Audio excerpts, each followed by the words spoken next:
तो ये बेटा यहां तक हो गया। तो जब a is greater than B है मतलब a b से बड़ा है तो b a से बड़ा नहीं होगा।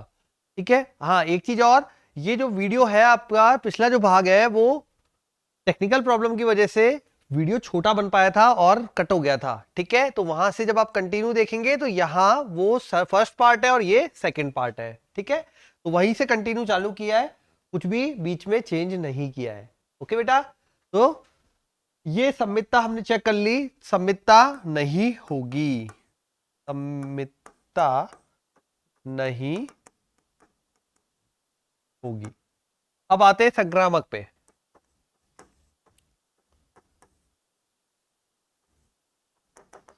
संक्रामक में क्या होगा, यदि A R B, A is greater than equal to B व B R C, B is greater than equal to C है, तब आपको चेक करना है। देखो a is greater than equal to B, B is greater than equal to C, तो A R C, A is greater than equal to C होगा।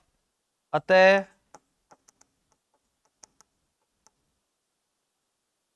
संक्रामक है।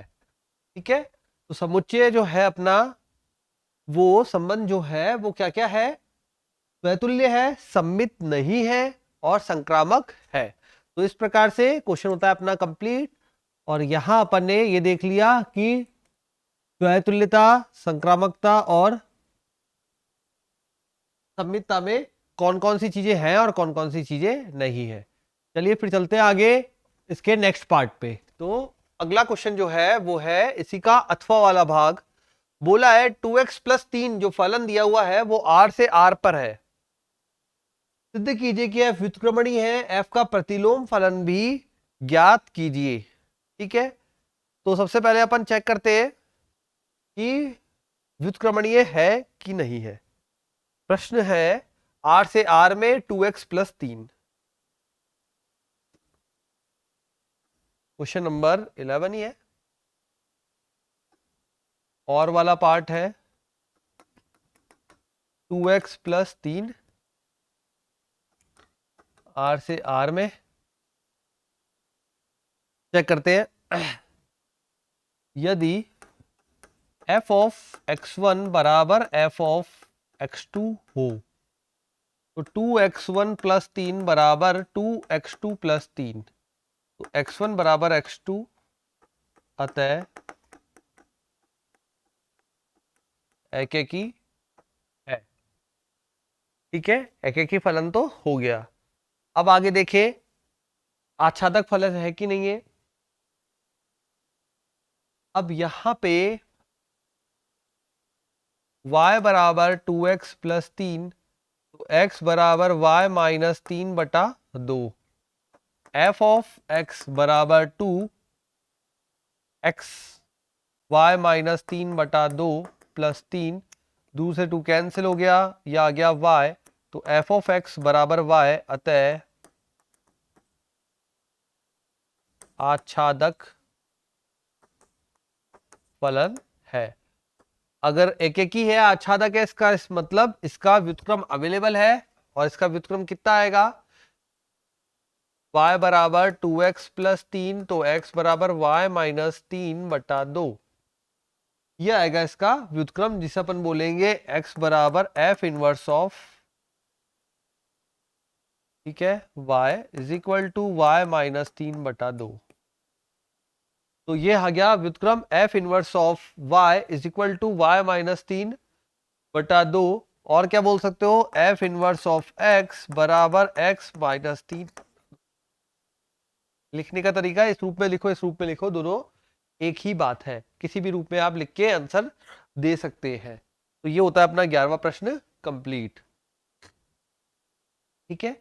अब आते हैं 12th पे, 12वें पे। 12वें में बोला बेटा tan inverse 2/9 plus tan inverse 1/4 बराबर 1/2 साइन इनवर्स 4/5, ये अपन को सिद्ध करना है। तो लेते हैं tan inverse 2/9 plus tan inverse 1/4। Question number 12, tan inverse value में दिया है tan इनवर्स में 2/9 प्लस tan इनवर्स 1/4, यही है ना, 2/9 1/4। फॉर्मूला आपको पता ही है, कौन सा लगाओगे लेफ्ट हैंड साइड में, tan inverse x plus tan inverse y। तो tan inverse x plus Y upon 1 minus X Y, ठीक है। अप्लाई करें तो ये हो जाएगा अपने पास tan इनवर्स 2/9 प्लस 1/4 बटे में 1 माइनस 2/9 1/4। हल करते हैं इसको तो ये बनेगा tan इनवर्स, यहां पे बनेगी वैल्यू लसअप में,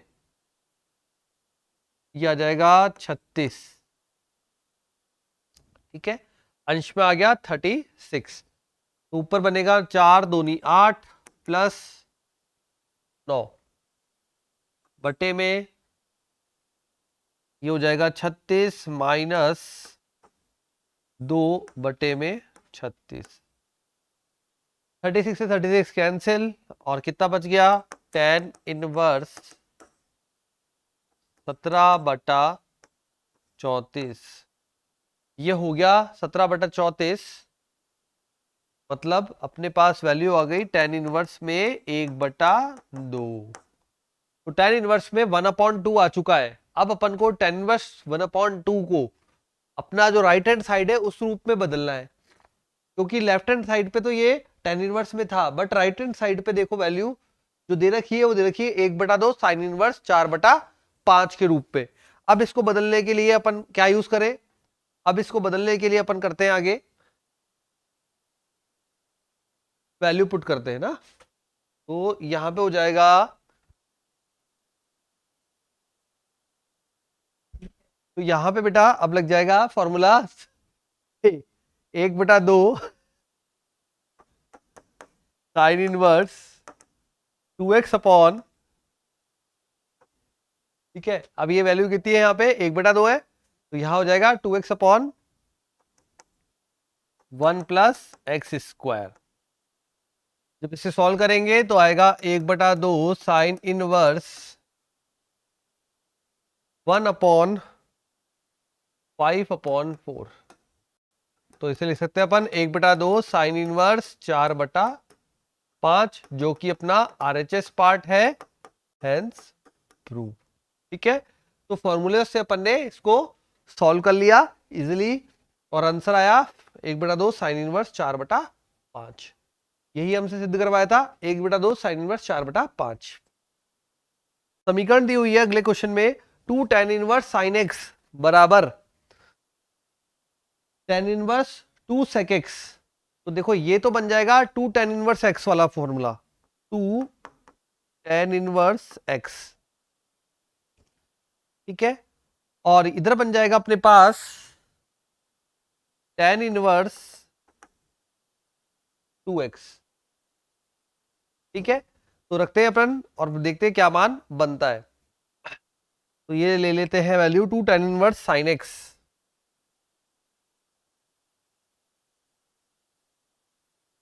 और 2 tan इनवर्स साइन एक्स बराबर tan इनवर्स 2 sec x। तो यहां आ गया 2 sec x।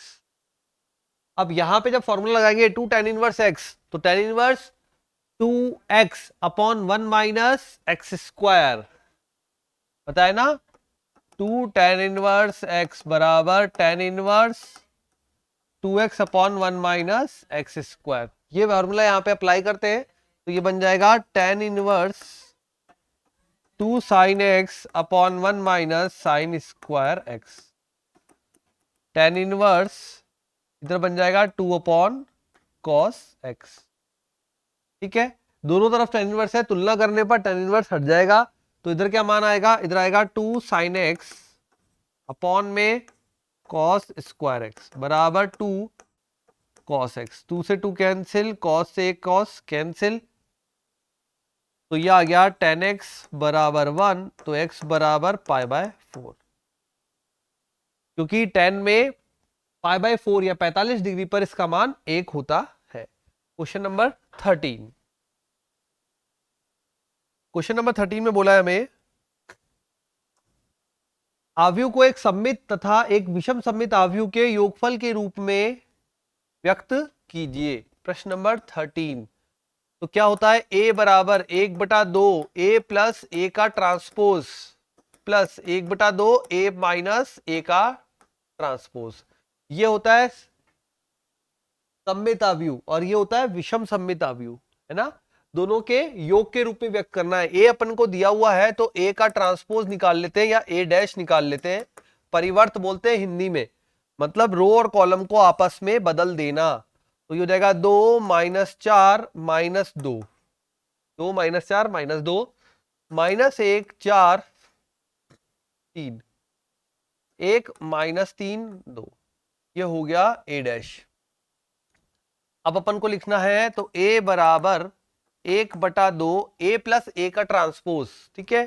तो मैं डायरेक्ट मान लिख रहा हूं यहां पर दोनों को जोड़कर a प्लस a का डैश, दोनों को जोड़ेंगे तो इधर आ जाएगा 4, इधर आ जाएगा -4 - 1 -5, -2 प्लस का 1 तो माइनस का 1, -1 -4 माइनस का 5, 4 4 8, 3 - 3 0, और आ जाएगा 1 - 2 -1, -3 + 3 0, और 2 + 2 4, ये तो हो गया सममित आव्यूह प्लस 1/2। अब विषम सममित मतलब a में से a का ट्रांसपोज हम घटाएंगे या सब्ट्रैक्ट करेंगे, ठीक है। जब ऐसा करेंगे तो देखो क्या मान बनता है, तो यहां मान बनेगा पहला 2 - 2 दैट इज 0, और देखिए ठीक है यहां पे वैल्यू बन रही है -4 प्लस का 1 तो माइनस का 3, -2 -1 -3, तो पहली जो पंक्ति आ गई वो आ गई 0 -3 -3। फिर देखें -1 + 4 तो प्लस का 3, 4 - 4 0, 3 + 3 6, 3 + 3 6 हो जाएगा, तो यहां पे आ गया 6, 1 + 2 3, -3 प्लस -3 तो ये हो जाएगा माइनस का 6, 2 - 2 0, तो 3 - 6 0 आ गया लास्ट वाले रो के अंदर। तो इस प्रकार से ये हमको सममित आव्यूह प्राप्त हुआ। ये विषम सममित, चाहे तो आप 1/2 को अंदर प्रत्येक पद के साथ गुणा कर सकते हैं, ठीक है। लिखने का तरीका ये रहेगा, आप लिख देंगे यहां पे ये सममित आव्यूह और ये वाला जो है वो विषम सममित। चाहे तो 1/2 दोनों का अंदर मल्टीप्लाई कर दे, आंसर में कोई फर्क नहीं आएगा। अगला प्रश्न है नंबर 14, fx बराबर, यहां तो हो नहीं पाएगा, चलो क्वेश्चन में बोला है फलन जो है k का मान ज्ञात कीजिए, x बराबर π/2 पर संतत है। फलन जो है हमारा संतत है x बराबर π/2 पर। अब π/2 पर संतत है, k का हमें मान ज्ञात करना है, करते हैं स्टार्ट। तो k cos x upon pi - 2x, फलन में k cos x पाई - 2x, और यहां पे है 5, x बराबर π/2 पर, x नॉट इक्वल टू π/,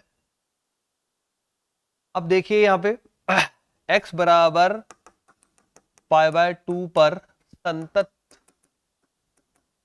है, ये क्वेश्चन में हमको दिया हुआ है। तो मैं निकाल रहा हूं right hand limit, limit s tends to 0 function of x plus h that is π/2 plus h बराबर लिमिट h टेंड्स टू 0, फलन में रख दो ये मान, तो कितना बन जाएगा k cos π/2 प्लस h बटे में पाई -2 π/2 प्लस h, ठीक है। तो ये बन गया अपने पास के cos pi by two plus H और बट्टे में बन गया pi minus two pi by two plus H. अब यहां पर देखें तो cos pi by two plus H मतलब अगले चतुर्थांश में जा रहा है, और कितना बनाएगा ये अगले चतुर्थांश में जाकर? जो वैल्यू बनेगी वो बनेगी बेटा अपने पास लिमिट h टेंस टू 0, ठीक है, cos 90 मल्टीप्लाई 1 प्लस एच, और जब एक से मल्टीप्लाई होता है तो बदलता है, किस में बदल जाएगा? दूसरे में जाकर माइनस में, तो ये बनेगा माइनस के साइन एच, बटे में क्या आएगा? पाई माइनस पाई कैंसिल हो जाएगा और अपॉन में आएगा माइनस का 2h, ठीक है। तो ये बनेगा अपने पास k बटा 2 limit h tends to 0 sine h upon h। इस पूरे का मान जो है वो 1 होता है, इस पूरे का मान 1 होता है, ठीक है। अब अगर ये पूरा 1 है तो ये पूरा भाग हट गया अपने लिए और क्या बच गया? k upon 2। ये आ गई राइट हैंड लिमिट, तो राइट हैंड लिमिट आ गई हमारे पास k अपॉन 2। अब उसके बाद राइट हैंड लिमिट आ गई, फलन का मान x बराबर पाई बाय 2 पर फलन जो है वो 5 है, संतत है, तो फलन का मान जो होगा राइट हैंड लिमिट के बराबर होगा। तो कितनी वैल्यू आ जाएगी? k बटा 2 बराबर 5, तो k बराबर आ जाएगा 10, ठीक है। ये हो जाएगा हमारा फाइनल आंसर। तो k बराबर आ गया 10। अब नेक्स्ट क्वेश्चन, अंतराल ज्ञात कीजिए जिसमें जो फलन दिया गया है वो कैसा है? निरंतर वर्धमान है और निरंतर ह्रासमान है। हमें फलन दिया है x square minus 6x plus 5। तो फलन लेते हैं, क्वेश्चन नंबर 15। फलन बोला है आपको एफ एक्स बराबर x square minus 6x plus 5। अब इसको हमें चेक करना है ये कहां पे इंक्रीजिंग है और डिक्रीजिंग है, मतलब वर्धमान है और ह्रासमान है। अब याद हो वर्धमान ह्रासमान के लिए क्या करते थे, इसके कोई अगर गुणनखंड पॉसिबल है तो गुणनखंड करेंगे, अगर गुणनखंड नहीं हो रहे, ठीक है, तो डायरेक्टली अपन सॉल्व करेंगे। चलो देखो कैसे। तो पहले मैंने अवकलन किया एफ डैश एक्स बराबर 2x माइनस 6, क्या देगा ये मान? एफ डैश एक्स को 0 करेंगे तो ये दे देगा 2x माइनस 6 बराबर 0, तो x बराबर 3 दे दिया। अब ये अपनी नंबर लाइन है, ये माइनस इन्फिनिटी है, ये प्लस इन्फिनिटी है, बीच में कहीं पे 3 है। अगर F dash x greater than 0 है तो वर्धमान और लेस देन 0 है तो ह्रासमान, ठीक है। 3 से बड़ी कोई संख्या रखो एफ डैश के अंदर, तो मैंने रखा 4, तो कैसा आ रहा है? पॉजिटिव आ रहा है, तो इसका मतलब पॉजिटिव आ रहा है, तो ये यहाँ पे इस भाग के लिए क्या हो जाएगा? वर्धमान हो जाएगा। अब 3 से छोटी कोई भी वैल्यू रखो, मैंने 1 रखी, 1 यहाँ पे रखी, तो 2 माइनस 6 ये आ जाएगा नेगेटिव, समझ गए होंगे। माइनस इन्फिनिटी से 3 के लिए फलन जो होगा वो डिक्रीजिंग होगा या ह्रासमान होगा, तो यहां F dash x greater than 0 है, अतः कैसा होगा? वर्धमान फलन। और यहां पे F dash x less than 0 है, अतः कैसा होगा? ह्रासमान फलन।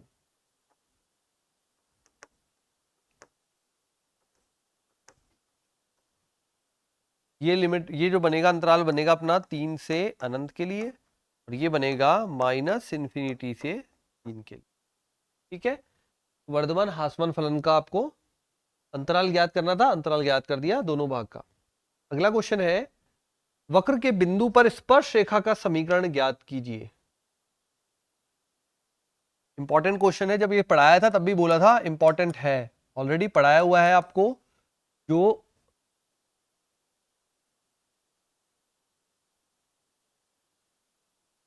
चैप्टर अपना एप्लीकेशन ऑफ डेरिवेटिव, या क्या बोलेंगे, अवकलज के अनुप्रयोग। अब उसके अंदर हमें बोला है x की पावर 2/3 y की पावर 2/3 बराबर 1।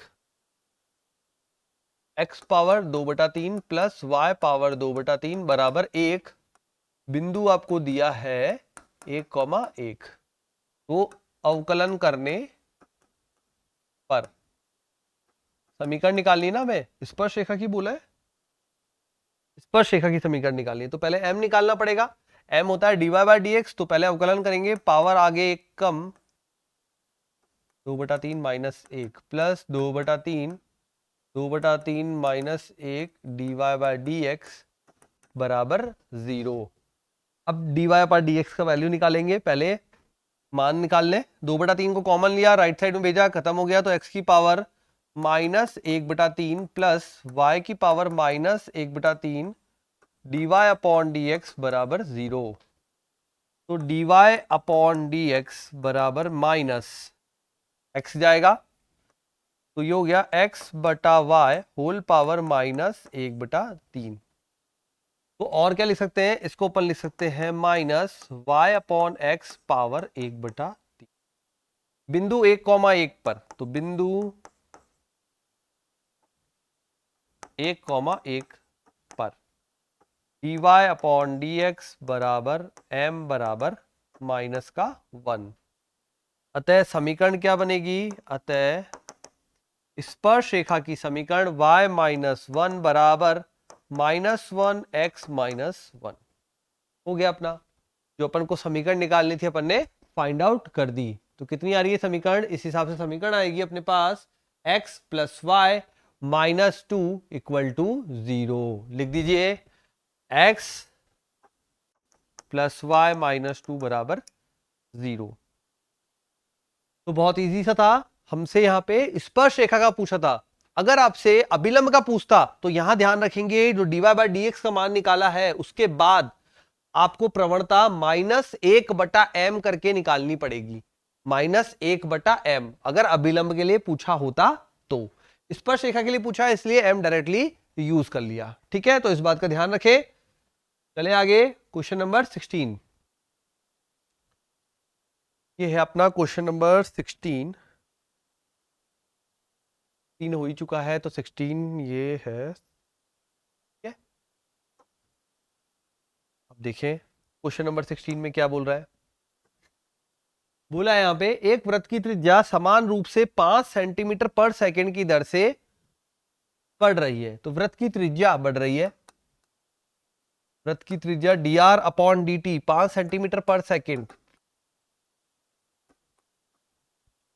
ज्ञात कीजिए कि वृत्त का क्षेत्रफल किस दर से बढ़ रहा है। ये आपको फाइंड करना है जब त्रिज्या r बराबर 6 सेंटीमीटर है। तो वृत्त का क्षेत्रफल कितना होता है, πr²। t के सापेक्ष अवकलन करने पर dA/dt। करिए अवकलन, पाई एज इट इज, r² का 2r और dr/dt। वैल्यू रखेंगे π2, r का मान 6 और dr/dt 5। 6 पंजे 30, तो ये हो जाएगा अपने पास 60 पाई,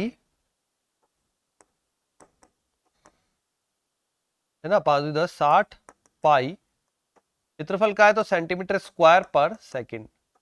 यूनिट का जरूर ध्यान रखे बेटा। ए मतलब क्षेत्रफल, क्षेत्रफल का होता है सेंटीमीटर स्क्वायर, है ना, और बटे में टी है टाइम, मतलब पर सेकंड या मिनट, जो भी आपको क्वेश्चन में दिया हो। तो अपने को सेकंड में गिवन था, इस वजह से मैंने पर सेकंड लगाया। तो आंसर आ जाएगा dA/dt 60 पाई सेंटीमीटर स्क्वायर पर सेकंड। ये होता है क्वेश्चन कंप्लीट 16वां। अब आते हैं 17वें प्रश्न पे। क्या बोला है, x - 1 x - log x upon x whole square whole cube है, और बट ठीक है। तो ये हो गया अपना प्रश्न नंबर 17वां। x - 1 x - 1, फिर क्या दिया है, x - log x log x whole cube बटे में x dx। अब जरा देखें यहां पे, तो x हो जाएगा अपने पास, देखो x का हो जाता है 1 और log x का होता है 1/x, है ना। लेकिन यहां पे 1 है नहीं, तो कुछ एडजस्टमेंट करते बनाते हैं। तो i इक्वल टू, जब आप इसे करेंगे, देखो इसके बटे में लिखेंगे तो ये कैसे लिखेंगे, x minus one upon X minus log X whole cube dx। अब ये क्या बन जाएगा, ये बन जाएगा x upon X, that is 1 minus one upon X, और x minus log X whole cube dx। इसका अवकलन दिख रहा है यहाँ पे, t मानिए, तो x माइनस लॉग एक्स बराबर t, माना x माइनस लॉग एक्स बराबर t, तो अवकलन 1 minus one upon x dx बराबर dt, पूरा भाग हट जाएगा। तो क्या बच जाएगा अपने पास, i इक्वल टू, अपने पास रह गया, ये पूरा हट गया तो t का होल क्यूब और साथ में dt, जो कि आएगा t power 4 upon 4 plus t की पावर 4। तो यहां पे t का मान है क्या, यहां पे t जो दिया हुआ है वो है अपने पास x minus log X whole power 4 upon में 4 प्लस सी। तो ये आ गया final answer, x minus log X whole power 4 upon में 4। तो ये अपने को जो दिया हुआ समाकलन था उसको अपन ने हल कर दिया। बढ़ते हैं अगले क्वेश्चन पे। अगला प्रश्न नंबर ये है या और में है, हाँ और में दिया हुआ है, देखो log of x square plus one. अब यहां आइलेट मेथड लगेगा और वो भी डायरेक्टली, ठीक है। तो ये और वाला प्रश्न, चलो इसको यहां छोड़ो, नए पेज पे करते हैं।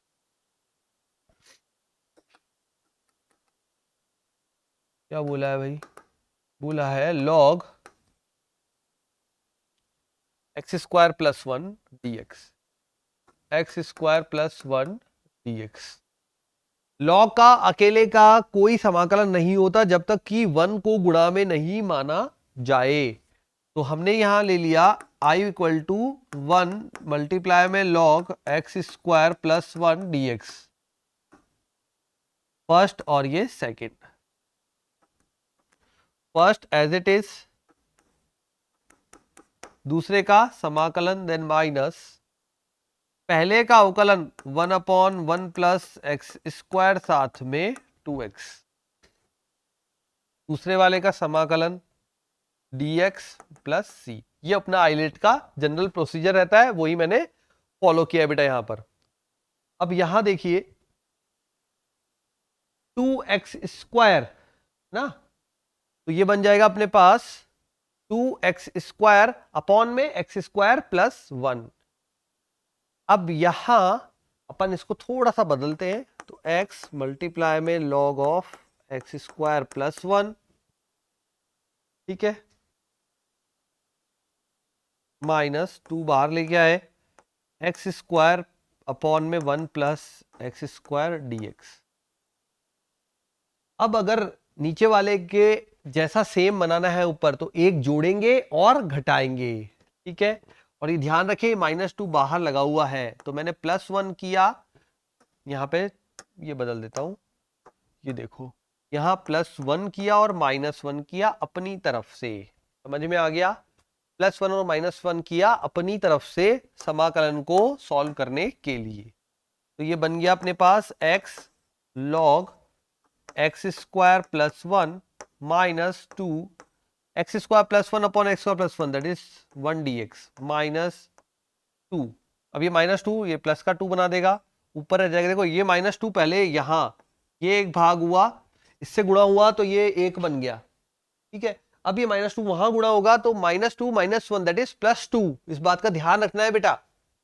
Minus two minus one that is plus two, one upon one plus x square d x. अब रखते हैं इसको मान, तो i equal to x log x square plus one minus two, one का हो जाएगा x plus two tan inverse x plus सी।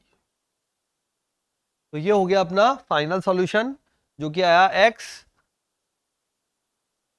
ठीक है। तो यस आ गया 2x, है ना, टू बाहर लिया और 1 का x हुआ था, ठीक है।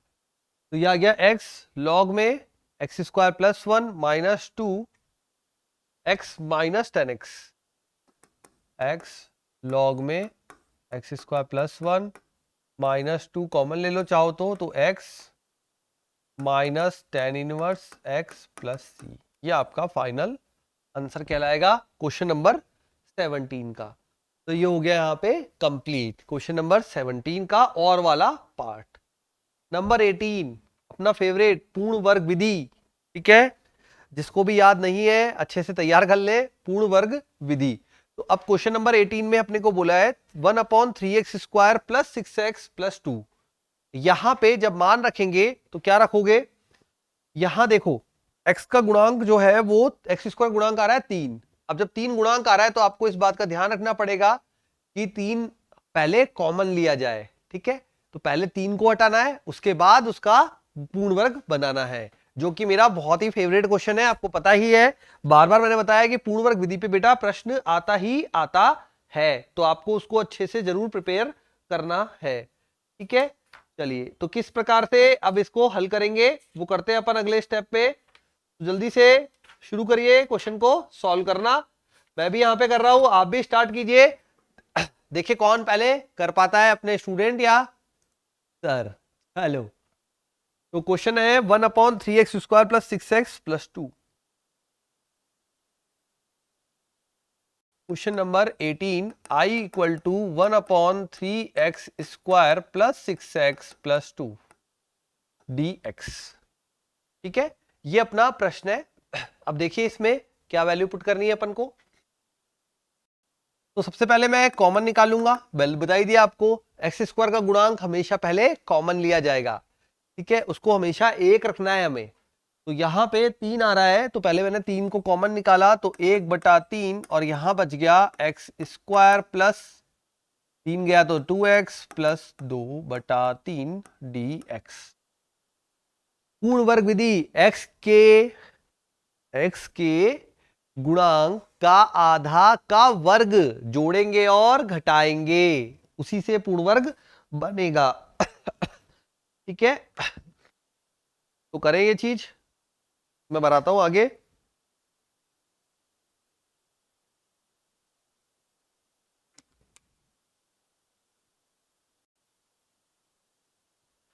ठीक है,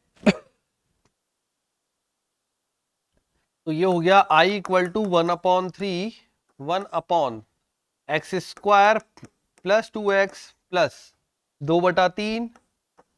चलो पहले तो वो जोड़ेंगे ना अपना, x का गुणांक 2, 2 का आधा 1, 1 का वर्ग 1 जोड़ा, और ये अपन ने इधर घटा दिया dx। अब देखें यहां पे, तो ये अपना बन रहा है पूर्ण वर्ग। तो i इक्वल टू 1/3 ये बन जाएगा 1 में x प्लस 1 का होल स्क्वायर, 2 माइनस 3 मतलब -1/3 बनेगा, तो 1/√3 का होल स्क्वायर dx। ये बन गया 1/x square minus a square, 1/2a log x minus a upon x plus a, ठीक है। तो i equal to 1/3 1/2a, a जो है वो रह गया अपने पास, ये रह गया अपने पास 1/√3 1/2a log, अंश में जो वैल्यू बनेगी वो बनेगी x minus a, x minus a मतलब x प्लस 1 माइनस 1/√3, और x माइनस a मतलब x प्लस a, ठीक है। तो ये x प्लस 1 अपॉन में बन जाएगा प्लस का 1/√3 प्लस c। ये √3 ऊपर जाएगा, इसको काटेगा तो 1/2√3 लॉग,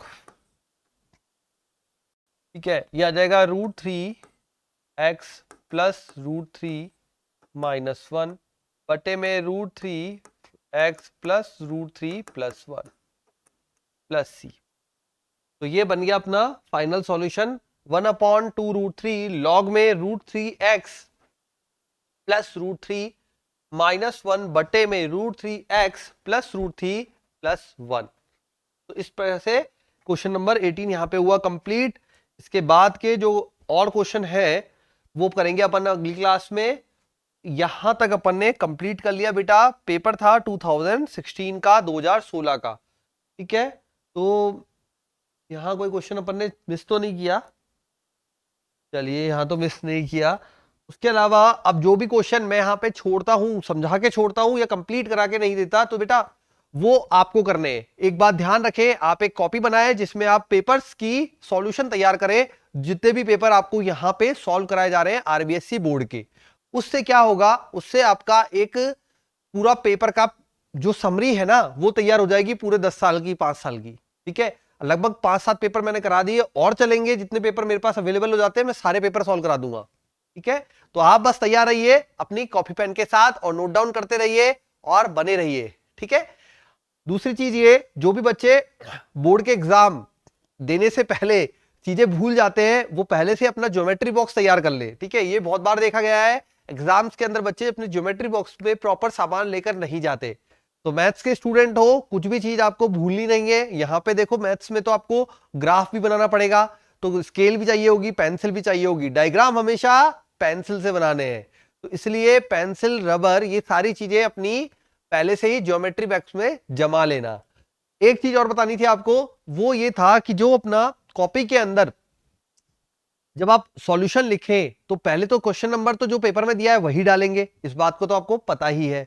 उसके अलावा जब संक्रिया वाले प्रश्न करते हैं, जो अपने मान लीजिए संक्रिया वाले प्रश्न आ जाते हैं आपके पेपर के अंदर, सारणिक के अंदर, जिसमें संक्रिया लगानी है, तो हमेशा कॉपी के लेफ्ट कॉर्नर से शुरू करें, नए पेज से लेफ्ट कॉर्नर से शुरू करें। ऐसा क्यों सर? बेटा इसलिए क्योंकि उसमें है ना संक्रिया लगाते समय अगर आप पेज पलटेंगे, आगे पीछे देखेंगे, तो गलती होने के चांसेस 95% से ज्यादा है। अगर आपका एकाग्रता या कंसंट्रेशन थोड़ा भी वीक है तो गलती होने के चांसेस बहुत ज्यादा है। तो इसलिए इस बात का स्पेशल ध्यान रखें। और मैं हमेशा ये बताता हूं कि संक्रिया वाले प्रश्नों को अपनी कॉपी में लेफ्ट साइड का जो पेपर है उसमें शुरू, जो स्टार्टिंग है वहां से शुरू करें, ठीक है। उससे क्या होगा, आपको एक पेपर पूरा मिल गया लेफ्ट साइड का, उसके बाद राइट साइड का पूरा पेपर मिल गया। इससे बड़ा क्वेश्चन नहीं आता संक्रिया पे बेस्ड, ठीक है। 2 पेज से ज्यादा का संक्रिया पे बेस्ड क्वेश्चन नहीं आता। आपको वही सामने दिखता रहेगा, R1 में R1 प्लस R3 किया है, R2 में R2 प्लस R5 किया है, जो भी किया है वो सारा वहां शो होता रहेगा। उससे आपका गलती होने के चांसेस बहुत कम हो जाएंगे, ठीक है। ये स्पेशल टिप थी बच्चों के लिए, परीक्षा के लिए। अब परीक्षा नजदीक आ गई है, इस वजह से स्पेशल टिप्स मिलती रहेगी। और मिलेगी कहां पर? बिनोरी लाइव क्लासेस पे।